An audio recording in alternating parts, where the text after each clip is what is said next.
Students, अब बात करते हैं पंडित भाव भट्ट के बारे में।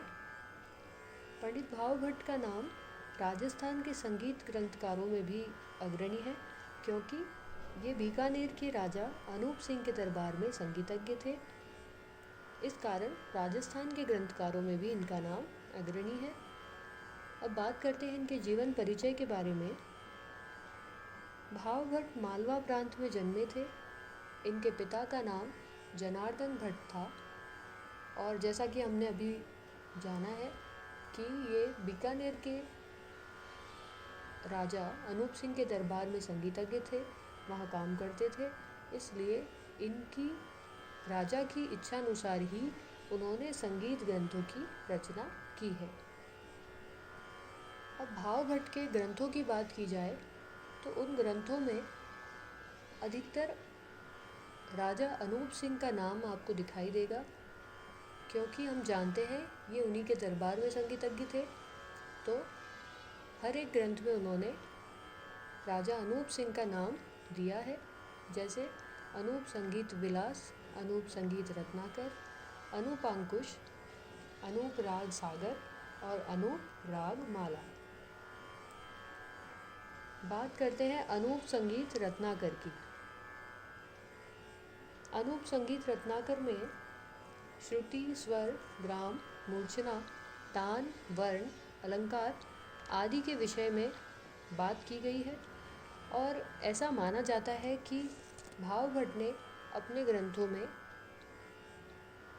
संगीत रत्नाकर के समान स्वरों की परिभाषाएं या स्वरों का अध्ययन बताया है, रागों का अध्ययन बताया है।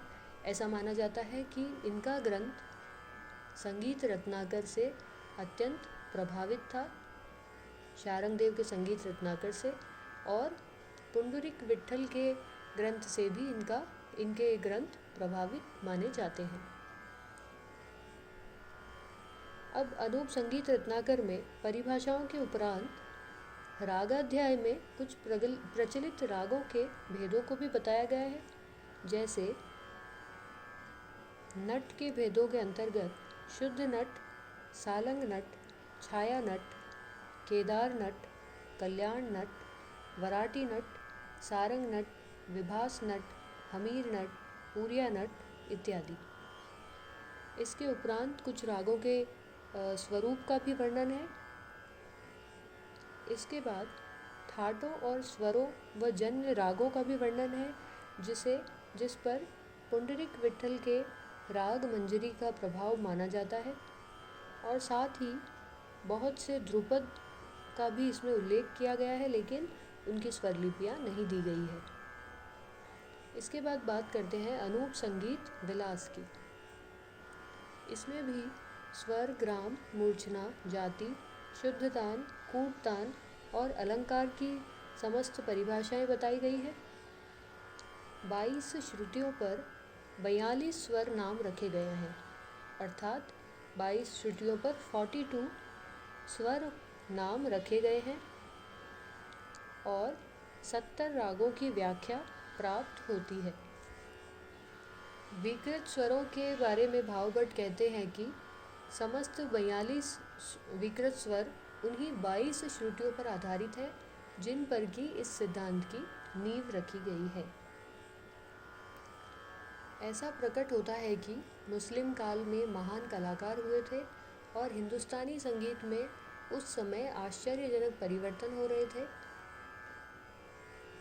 भाव भट्ट ने उपांग रागों का कुशलता से वर्णन किया है और रागों का वर्गीकरण करते समय उन्होंने राग मंजरी, जो कि पुंडरीक विट्ठल द्वारा लिखित है, तो राग मंजरी के ढंग से ही उन्होंने रागों का वर्गीकरण किया है। अब बात करते हैं अनूपांकुश। अनूपांकुश ग्रंथ में श्रुतियों का वर्णन करके रागाध्याय के बारे में राग वर्गीकरण को संगीत दर्पण से प्रभावित बताया गया है। तो अनूपांकुश में मुख्य रूप से रागों के वर्गीकरण को बताया गया है। इसके अतिरिक्त भाव भट्ट के अन्य 2 ग्रंथ इस प्रकार हैं। अनूप राग सागर और अनूप राग माला।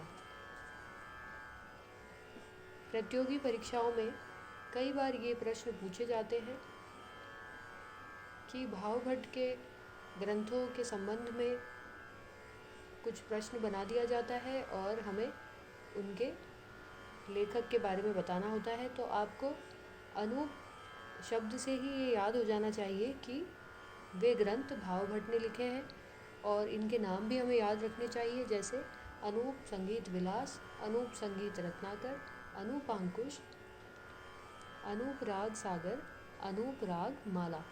धन्यवाद।